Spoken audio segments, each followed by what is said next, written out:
Hola, muy buenas a todos. Soy Carlos Franco y voy a hacerles una pequeña presentación acerca de dos compositores de la era clásica que vendrían siendo Marc Anthony Carpentier y Joseph Haydn. Marc Anthony Carpentier y Joseph Haydn. Marc Anthony Carpentier nació en París en 1643. Fue un compositor francés del período barroco. Ha sido el autor de 551 obras, entre ellas el Te Deum.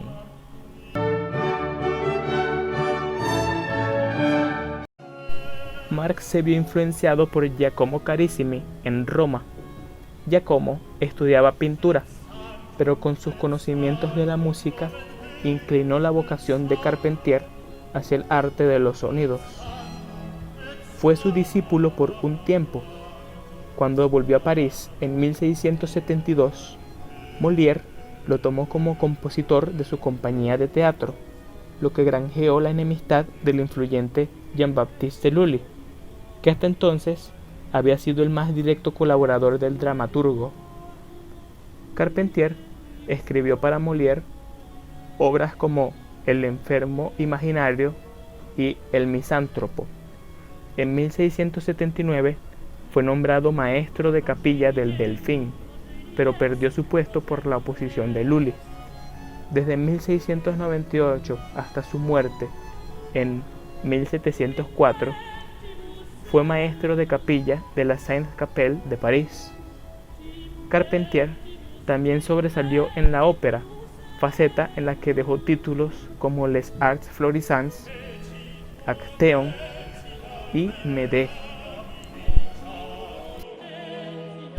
Joseph Haydn nació en 1732 y fue un reconocido compositor austríaco, para muchos el tercer mayor representante del clasicismo tras Mozart y Beethoven.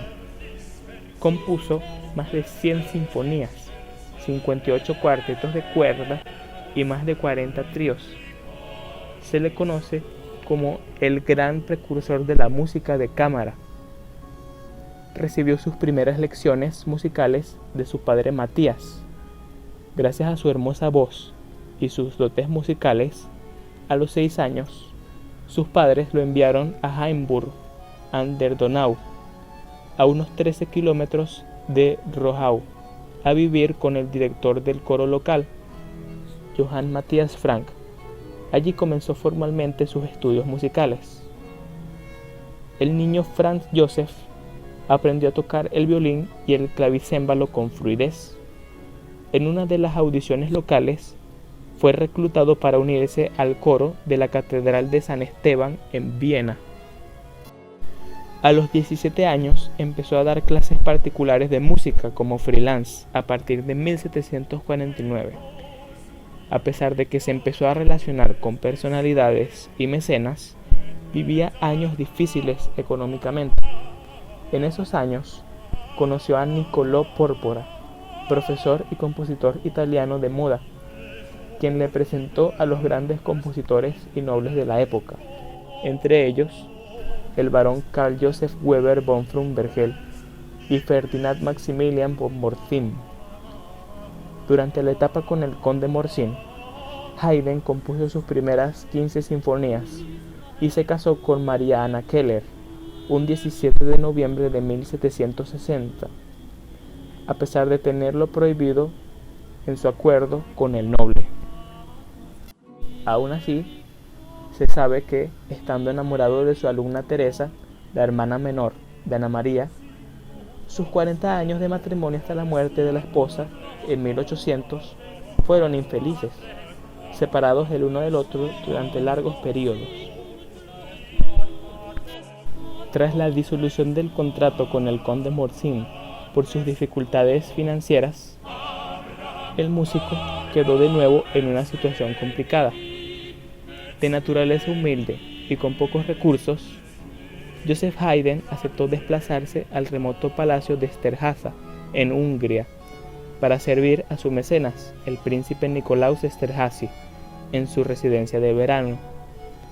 Así, durante 30 años, Haydn compuso varias obras debido a la exigencia de su contrato con Esterházy, entre otras sus Sinfonías de París o Las últimas 7 palabras de Cristo en la cruz. En 1790, el príncipe Esterházy fallece y es sucedido por su hijo Anton. Tras la Revolución Francesa, en 1789, Anton reduce la dimensión de su corte y despide a la mayoría de los músicos, excepto a Haydn, a quien, a cambio de rebajarle su salario, le permite probar fortuna en otras latitudes. Haydn no desaprovecha la oportunidad y se da a conocer en Londres. Es contratado por el músico, compositor, director de orquesta alemán Johann Peter Salomon. En su estancia londinense, después de componer las 12 sinfonías de Londres y el oratorio Las Estaciones, comenzó a experimentar los primeros signos de arteriosclerosis cerebral con insuficiencia cardíaca. En 1802, la salud del maestro Haydn se deterioró hasta el punto de dejarlo postrado, incapaz de moverse o de componer. 7 años después, el 31 de mayo de 1809, Franz Joseph Haydn falleció en Viena a los 77 años. Haydn llegó a tener una relación con Mozart y con Ludwig van Beethoven. Con este último tuvo una relación de estudiante-alumno. Ambos reconocieron las habilidades musicales del otro.